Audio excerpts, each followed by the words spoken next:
नमस्कार मंडळी, आज आपण बनवणार आहोत एकदम झकास, हेल्दी आणि टेस्टी मटकीची सुकी भाजी। डाएट असो, टिफिन असो किंवा अचानक भूक लागली तर ही भाजी म्हणजे एकदम परफेक्ट। चला तर मग बघूया काय साहित्य लागणार आहे। मोड आलेली मटकी, एक मीडियम साईजचा कांदा बारीक चिरून घ्यायचा,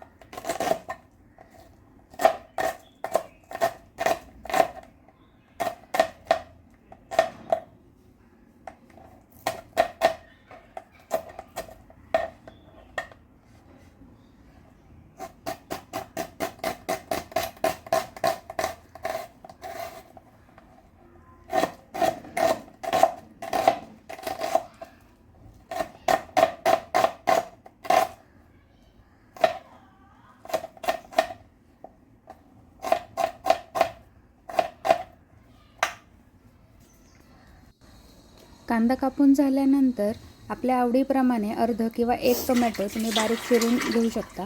आणि मी इथे 2 मिरच्या बारीक कापून घेतलेल्या आहेत। थोडेसे कढीपत्त्याची पानं पण घेतलेली आहेत। त्यानंतर मी लसणाच्या 4 ते 5 पाकळ्या बारीक चिरून घेतलेल्या आहेत।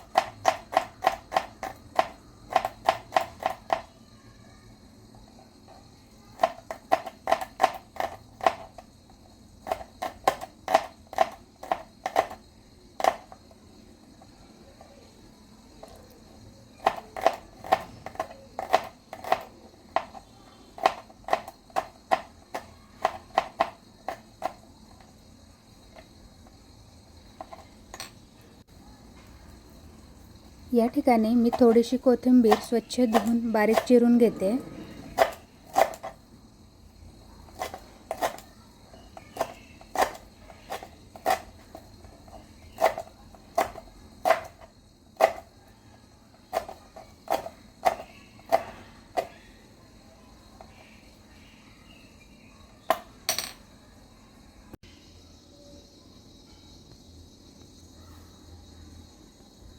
आपलं सर्व साहित्य कट करून झालेलं आहे। सर्वात आधी आपण कढई गरम करायला ठेवू आणि कढईमध्ये थोडंसं तेल टाकून घेऊ।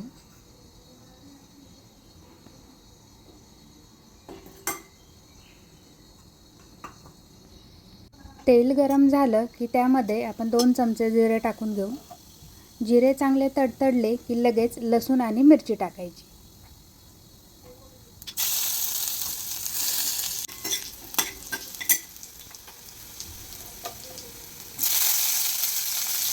हा सुगंध आला ना म्हणजे शेजारणीही विचारणार काय बनतंय गं। त्याचबरोबर आपण बारीक चिरलेला कांदा टाकून घेणार आहोत। थोडासा कढीपत्ता टाकायचा।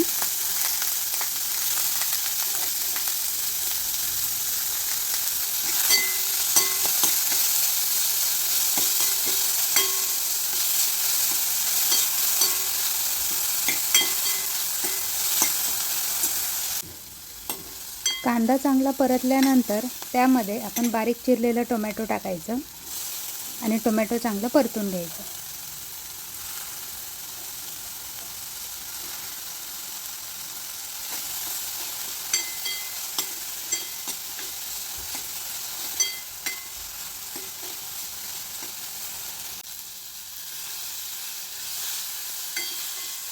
टोमॅटो चांगलं नाही परतलं तर भाजी थोडीशी आंबट लागते, त्यामुळे टोमॅटो व्यवस्थित परतवून घ्यायचं।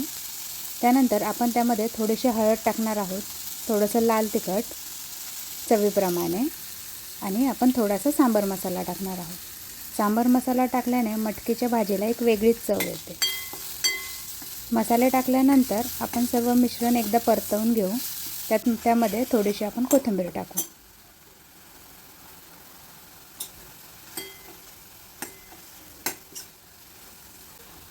सर्व मसाले व्यवस्थित परतून झाल्यानंतर त्यामध्ये मोड आलेली मटकी टाकायची आणि चांगले परतवून घ्यायची।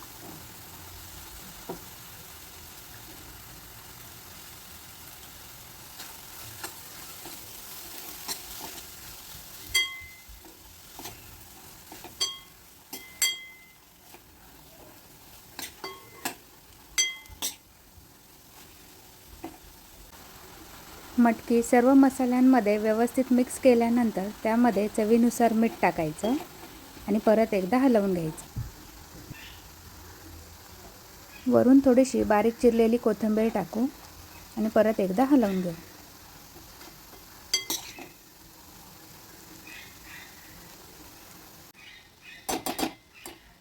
मटकी व्यवस्थित परतून झाल्यानंतर त्यावर आपण झाकण ठेवू आणि एक वाफ येऊन देऊ. यामध्ये आपल्याला पाणी मिक्स करायचं नाही आहे, फक्त वाफेवरच शिजवायची आहे मटकी. त्यामुळे मटकीला एक वेगळीच चव येते. या ठिकाणी आपली मटकीची भाजी रेडी आहे. या प्रकारे मटकीची भाजी केली तर लहानांपासून मोठ्यांपर्यंत सगळ्यांनाच आवडते आणि टिफिनसाठी एक उत्तम पर्याय आहे.